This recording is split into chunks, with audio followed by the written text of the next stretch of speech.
Oke, Sobat Pandit, kembali lagi gue akan bahas review review dari beberapa match IPL dan juga Real Madrid ya, eh, tadi malam. Oke, kita langsung mulai aja. Gue nonton beberapa match dari IPL tadi malam. Mungkin ya sekilas lah, ada 15 menit karena kan banyak ya yang main. Jadi gue bagi-bagi. Ada Liverpool, gue nonton Liverpool, gue nonton Chelsea, gue nonton juga uh, apa ya, sebagian kecil Everton lawan Soton. Oke, kita mulai dulu dari uh, nah kita juga bahas nanti City ya. City kenapa bisa kalah lawan Spurs. Oke, kita mulai dulu dari Chelsea menang 1-0. Golnya juga di menit terakhir kan kalau nggak salah. Golnya Ziyech, ya betul, menit 89. Gue nonton di babak pertama. Ya, Chelsea ini kalau gue bilang mengalami kendala dalam melakukan finishing. Dalam arti mereka uh, seperti mereka main dengan 4-3-3 loh pada pertandingan kali ini. Malangsar main sebelah back kiri, Christensen main sebagai back kanan, dan terbukti sama sekali nggak jalan ya. Kalau gue bilang sama sekali nggak jalan. Malangsar membantu, iya, serangan membantu, tapi dengan kapasitasnya Malangsar gitu, nggak berbahaya sama sekali. Pulisic ya boleh lah, sosok lah. Kayak Havertz nggak kelihatan. Begitu juga dengan Lukaku ini cuma 7 touch selama 90 menit. Dia menyentuh bola cuma 7 kali loh, termasuk kick off 1. Jadi betapa bapuknya, dan memang nggak dapat bola juga Lukaku. Jadi nggak bisa berbuat banyak juga. Ini yang menjadi masalah dari Chelsea, bahwa Lukaku ini masih sangat kesulitan untuk menemukan performa terbaiknya di bawah Tuchel. Sudah beberapa match mereka dia sangat sangat tidak terlibat gitu dengan permainan Chelsea. Gue juga nggak tahu apa yang terjadi, tapi yang terpenting untuk Chelsea sekarang adalah kemenangan dulu untuk memperkokoh posisi mereka di peringkat 3 sementara ya, karena sudah ada beberapa pesaing yang sudah mendekat nih, seperti MU, seperti Arsenal kalau menang 2 match mereka akan punya poin 47. Itu beda 3 poin doang loh sama Chelsea. Jadi yang penting menang dulu lah. Walaupun sebenarnya permainannya juga nggak bagus-bagus amat. Permainannya nggak bagus lah. Seperti beberapa match sebelumnya. Chelsea ini nggak bagus sebenarnya menangnya. Terus kita ke bentar. Ya, gue sedikit berisik, maaf ya, di depan ada pembetulan rumah lah. Kita lanjut. Liverpool lawan Norwich, menang 3-1 di kandang. Liverpool main di kandang. Sama, gue juga nonton babak pertama. Kalau lu lihat di babak pertama, Liverpool ini ya dapat perlawanan yang cukup bagus dari Norwich ya. Serius, gue gabung, dapat perlawanan yang lebih bagus daripada Norwich. Dalam arti Norwich ini berani untuk menekan pertahanan Liverpool. Ini yang penting. Karena kalau lihat Norwich ini kan peringkat 20 loh. Peringkat 20, juru kunci. Tapi mereka main begitu berani. Liverpool memang tidak ada pemain striker murni pada pertandingan kali ini. Mereka main dengan Mane sebagai false nine kalau lihat permainannya. Dan Luis Diaz dan Salah itu ya bergerak sebagai winger yang masuk ke dalam. Dan kalau lihat Simikas, Joe Gomez, aduh jelek banget lah, masih 2 level di bawah Robertson sama Arnold. Salah, Mane, Diaz babak pertama nggak bisa apa-apa juga, terlalu terisolir. Dan Chamberlain gitu mainnya nggak, ya begitu aja gitu, nggak memberikan daya lebih. Terus babak kedua, nah inilah Liverpool yang gue maksud. Babak pertama masih bisa ngimbangin lah Norwich, babak kedua dibabat habis oleh Liverpool. Sebenarnya Norwich ini kan unggul dulu kan, tapi masuk ya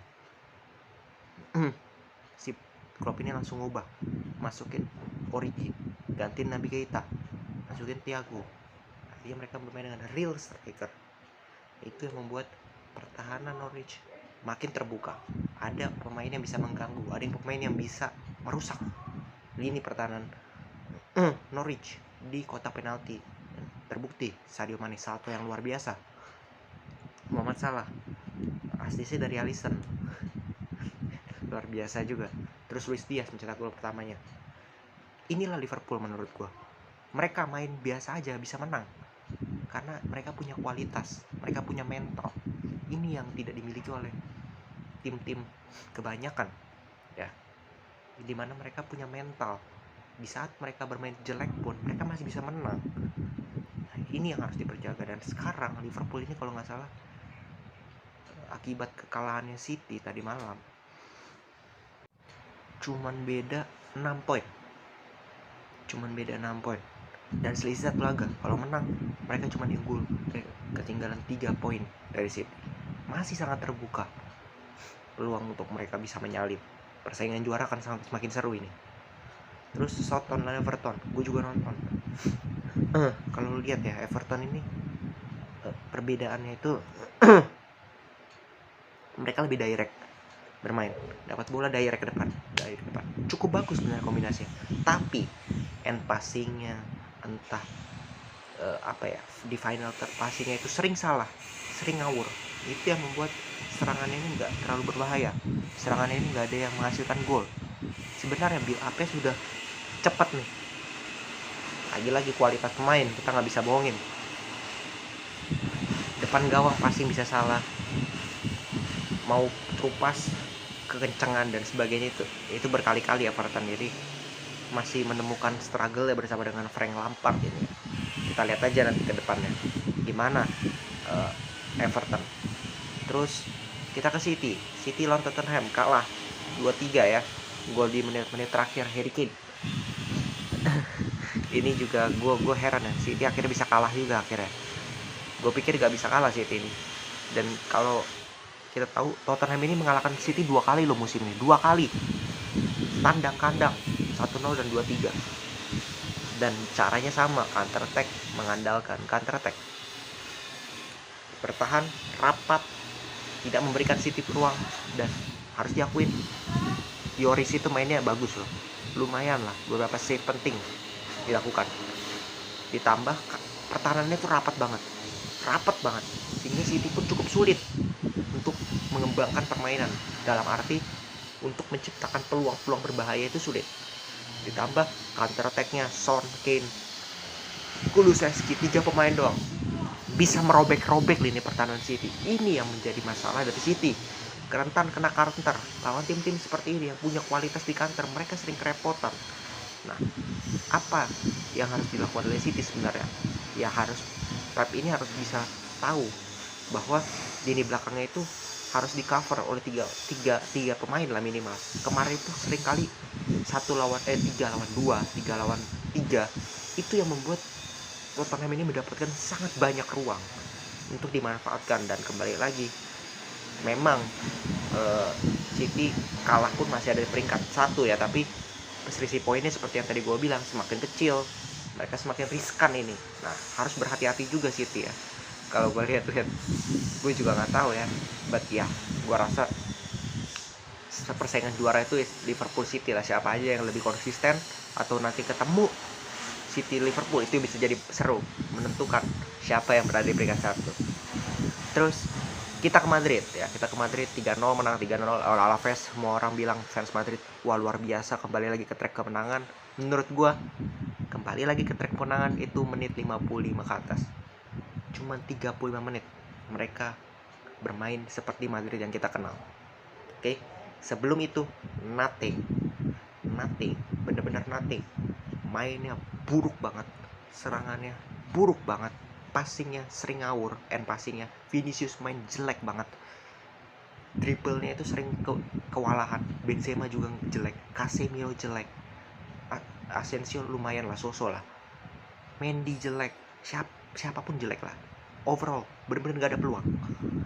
Baru masuk menit 55, peluang pertama, ingat banget peluang pertama Vinicius, skill individu, shoot, masih bisa ditahan Pacheco, di rebound sama Benzema, bisa ditahan sama masih ada pemain back di goal line clearance lah, istilahnya goal line clearance lah. Itu peluang pertama Madrid. Setelah itu baru perlahan-lahan Madrid menunjukkan permainan yang bagus lah istilahnya. Banyak tekanan, kena tiang, Benzema dapat 1 gol yang ya menurut gue tidak ada kiper yang dengan mudah mampu menahan itu ya. Kualitas tendangan, teknik tinggi, akurasi dari Asensio, khas dari Asensio, 1-0. Oke. Baru habis itu kita lihat Madrid press. Madrid lebih menekan Alaves. Kalau orang bilang, iyalah Alaves lebih keluar dapat banyak ruang. Enggak, Alaves keluar itu dari menit 1. Mereka nggak parkir bersama sekali dari babak pertama. Tapi bedanya, Real Madrid lebih bagus di babak kedua. Babak pertamanya jelek. Itu yang membedakan. Jadi kalau lihat gol kedua itu kan luar biasa. Kerjasama, pergerakan, 1-2 sentuhan. Itu yang tidak terlihat sepanjang tadi yang gue bilang 50 menit awal. Baru terlihat di menit berapa tuh gol? 80 baru kelihatan. Itu gol yang luar biasa. Itu yang harus dilakukan. Dan baru dapat penalti menit 91, kill the game menurut gua. Nah, ini yang gue bahas bahwa Madrid tuh bisa bermain seperti 35 menit awal. 35 menit terakhir. Tapi juga bisa bermain seperti 50 menit awal. Nah, ini yang jelek bagi Madrid. Ancelotti itu harus sadar. Dan ini yang gue mau kritik dari Ancelotti. Pertama, starting line up cuma beda 1 loh. Mainnya ancur-ancuran dari 6 pertandingan terakhir. Mereka tetap dipertahanin. Cuma 1 yang beda. Oke. Udah deadlock. Berganti pemain baru menit 82 setelah unggul 2-0. 82 tuh 2 pemain. 85 baru ganti 2 pemain lagi. 87. Lu punya Eden Hazard, lu punya Bale, lu punya Jovic, lu punya Isco, kan Toni Kroos, lu punya Kamavinga, lu punya banyak lah. Lu mainin menit 82, lu expect apa dari mereka? Sekarang gue tanya, kalau itu kan beruntung aja 2 gol.